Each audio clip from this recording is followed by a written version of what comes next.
Hi everyone, good morning. મારું નામ ખુશ્બુ શાહ છે. આપણે આજે ફરીથી મળી ગયા છે 30 day digital skill challenge day 5 માટે. કાલે આપણે વાત કરી હતી કેનવા બેઝિક્સ વિશે અને આજે આપણે એલિમેન્ટ્સ વિશે શીખીશું. હવે અહીંયા તમે કેનવામાં ટાઈપ કરશો તો તમને હજારો icons, shapes, graphic, lines et cetera મળશે. હવે તમે સર્ચ બારમાં જઈને તમને જે જોઈએ તે લખો. લેપટોપ, બિઝનેસ, ફ્લાવર અથવા એર. તમને મનગમતું એલિમેન્ટ પસંદ કરો અને તમારી ડિઝાઇનમાં એડ કરો.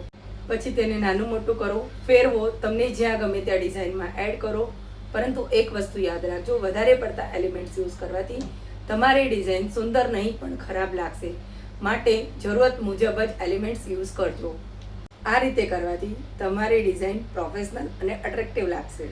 આજનો ટાસ્ક છે, તમે કેનવામાં કોઈ પણ એક ડિઝાઇન બનાવો, તેમાં ઓછામાં ઓછા 3 એલિમેન્ટ્સ યુઝ કરો અને મને કમેન્ટમાં શેર કરો. જો તમે પણ મારી સાથે આ 30 ડેઝ ડિજિટલ સ્કિલ ચેલેન્જમાં જોડાવા માંગતા હોય તો મને કમેન્ટ કરો, ફોલો કરો. આપણે મળીએ કાલે ડે 6 માટે. બાય.